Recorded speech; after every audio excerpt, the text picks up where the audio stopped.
បង្កើត Channel Telegram សម្រាប់ប្រើប្រាស់ឆ្នាំ2026អូខេអញ្ចឹងសម្រាប់បងប្អូនអ្នកខ្លះដែលគាត់អត់ទាន់ចេះបង្កើត Channel Telegram សម្រាប់ប្រើប្រាស់ណាអញ្ចឹងវីដេអូមួយនេះគឺខ្ញុំនឹងធ្វើការបង្ហាញឲ្យអ្នកគ្នាអំពីរបៀបបង្កើតដោយងាយទេអញ្ចឹងអ្នកគ្នាក៏ចូលក្នុងកម្មវិធី Telegram របស់យើងមកបាទបន្តមកទៀតដើម្បីយើងធ្វើការបង្កើតបានអ្នកគ្នាចូល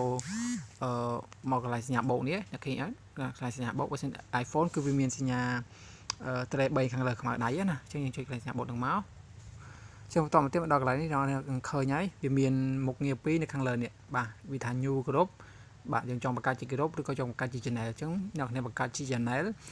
អ្នកគ្នាធ្វើការចុចកន្លែង new channel នេះមកបាទអញ្ចឹងវីដេអូនេះសម្រាប់អ្នកថ្មីណាតែបើបងគាត់ចាស់ហើយគាត់អាចធ្វើការអស់រំលងបានដោយសារគាត់ចេះអញ្ចឹងណាតែបើអ្នកគ្នាអត់តន់ចេះទេអ្នកគ្នាអាចធ្វើការបង្កើតជាមួយខ្ញុំបានទាំងអស់គ្នាអញ្ចឹងណាអញ្ចឹងឥឡូវនេះគឺយើងដាក់នេះ channel name មានថាឈ្មោះ channel យើងចង់ដាក់វាអីអញ្ចឹងអានេះខ្ញុំបង្កើតឧទាហរណ៍អ្នកគ្នាអញ្ចឹងណាអានេះខ្ញុំសេមកចំណែកយើងធ្វើបង្កើតរឿងបាទខ្ញុំសេបង្កើតរឿង AI ឈឹងទៅអ្នកគ្នាបាននេះឧទាហរណ៍ណាអញ្ចឹងកន្លែង description នេះអ្នកគ្នាអាចធ្វើការបន្ថែមមករៀបរាប់មកថាយើងចង់ពីពណ៌នាពីអីអញ្ចឹងណាអ្នកគ្នាអាចសរសេរនៅលើកន្លែងហ្នឹងមកអញ្ចឹងណាប៉ុន្តែនេះខ្ញុំសរសេរតែប៉ុណ្្នឹងបានហើយបាទខ្ញុំចុច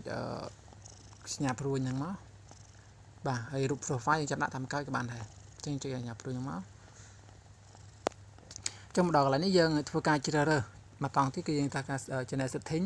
កន្លែងនេះយើងចង់ដាក់ public ឬក៏ private អញ្ចឹងណាបើយើងចង់ដាក់ private ក៏បាន public ក៏បានប៉ុន្តែសម្រាប់ខ្ញុំឧទាហរណ៍អ្នកគ្នាខ្ញុំដាក់ public មកដោយសារខ្ញុំប្រើ link ឲ្យគេចុះឲ្យគេ join ចូលអញ្ចឹងណានៅពេលដែលមានអ្នកគេចង់មើលរឿងយើងបង្កើតដោយ AI អញ្ចឹងណាយើងដាក់អញ្ចឹងទៅគេចុច join ចូលមកអញ្ចឹងអានេះយើងដាក់ចូលមកអ្នកគ្នាបាទមកសេមកអានេះយើងដាក់មិនក៏បានដែរឲ្យតាវាថេចឲ្យយើងណាគ្នាបាទចឹងខ្ញុំសេបែបនេះមក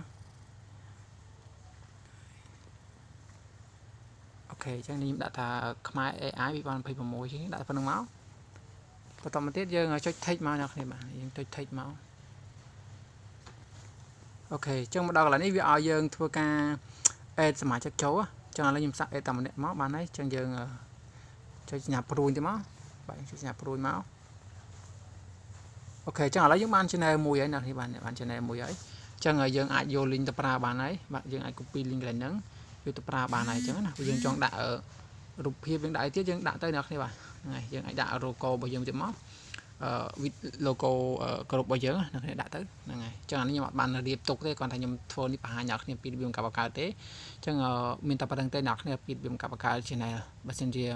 អ្នកគ្នាមានចង្អុលអីបន្ថែមទៀតអ្នកគ្នាអាច comment នៅខាងក្រោមវីដេអូនោះបានអូខេអរគុណ